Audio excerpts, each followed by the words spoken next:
Assalamualaikum warahmatullahi wabarakatuh. Perkenalkan, nama saya Ike Novita Sari Pratiwi, calon guru penggerak angkatan 10 dari Kabupaten Pringsewu. Saat ini saya bertugas di UPTS di Negeri 1 Atas, Kecamatan Gading Rejo.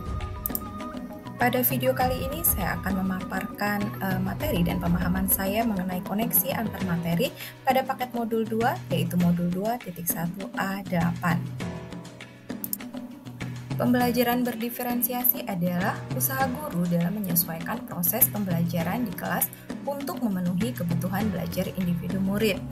Dalam hal ini maksudnya adalah pembelajaran diferensiasi adalah pembelajaran untuk mendukung semua murid di kelas kita.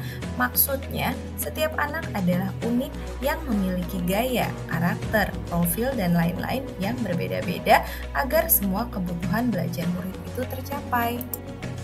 Bagaimana untuk dapat melakukan pembelajaran berdiferensiasi di kelas? Yang pertama, kita harus memahami tujuan pembelajaran. Kemudian yang kedua, seorang guru harus mengetahui dan merespon kebutuhan belajar murid. Yang ketiga, menciptakan lingkungan belajar yang mengundang murid untuk belajar. Yang keempat, melakukan manajemen kelas yang efektif. Dan yang kelima adalah melakukan penilaian secara berkelanjutan. Berkaitan dengan kebutuhan belajar murid, guru harus memahami 3 aspek berikut. Yang pertama, kesiapan belajar murid. Yang kedua, minat murid. Dan yang ketiga, profil belajar murid. Aspek yang pertama yaitu kesiapan belajar murid. Di sini mengharuskan guru untuk memiliki pengetahuan awal dan menentukan apa yang telah murid ketahui dan di mana murid berada. Aspek yang kedua yaitu minat murid. Minat setiap anak pasti berbeda-beda. Minat adalah salah satu motivator penting bagi murid untuk terlibat aktif dalam proses pembelajaran. Aspek yang ketiga adalah profil belajar murid. Profil belajar murid ini meliputi lingkungan keluarga, budaya, gaya belajar, serta kecerdasan majemuk yang berbeda-beda pada setiap individu murid. Kebutuhan belajar murid dapat diidentifikasikan berdasarkan cara-cara berikut. Yang pertama, mengamati perilaku murid. Yang kedua, mengidentifikasi pengetahuan awal. Yang ketiga, mereview dan melakukan refleksi terhadap praktik pengajaran.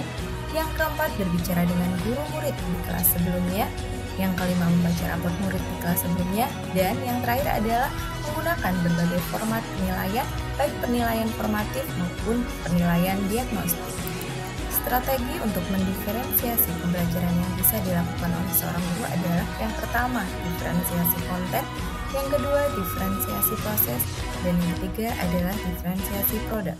Strategi yang pertama adalah diferensiasi konten, berkaitan dengan apa yang kita ajarkan seperti materi, konsep, atau keterampilan yang perlu dipelajari berdasarkan kurikulum.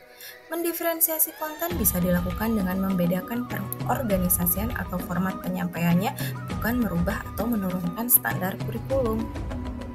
Strategi yang kedua adalah diferensiasi proses, kegiatan yang memungkinkan murid berlatih dan memahami atau memaknai konten dengan cara membedakan proses yang harus dijalani oleh setiap murid. Dan strategi yang ketiga adalah diferensiasi produk atau hasil, bukti yang menunjukkan apa yang telah murid pahami dengan cara membedakan atau memodifikasi proses sebagai hasil belajar murid, hasil latihan, penerapan, dan pengembangan apa yang telah mereka pelajari.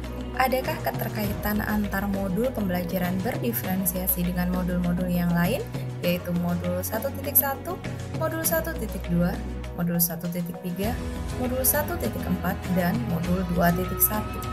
Keterkaitan antara modul 1.1 dengan modul 2.1 adalah untuk dapat melakukan pembelajaran berdiferensiasi, maka guru harus bisa dan berusaha memenuhi kebutuhan murid sesuai kodrat alam dan kodrat zaman sebagaimana filosofi Ki Hajar Dewantara.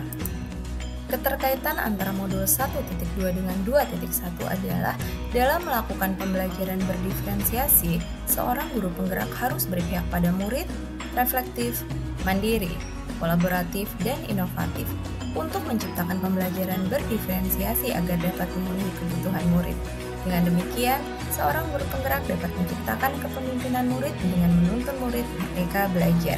Hal ini tentu saja sesuai dengan nilai-nilai dan peran guru penggerak. Keterkaitan antara modul 1.3 dengan modul 2.1 adalah pembelajaran berdiferensiasi dapat menjadi salah satu strategi untuk mewujudkan visi guru penggerak yang berpihak pada murid. Dan yang terakhir, keterkaitan antara modul 1.4 dengan modul 2.1 adalah dalam pelaksanaan pembelajaran berdiferensiasi antara guru dan murid harus ada kesepakatan kelas terlebih dahulu agar proses pembelajaran dapat berjalan dengan baik sesuai dengan nilai-nilai budaya positif dan kebajikan universal. Demikian pemaparan materi tentang pembelajaran berdiferensiasi melalui video dari saya. Terima kasih, salam guru penggerak, tergerak, bergerak, dan menggerakkan.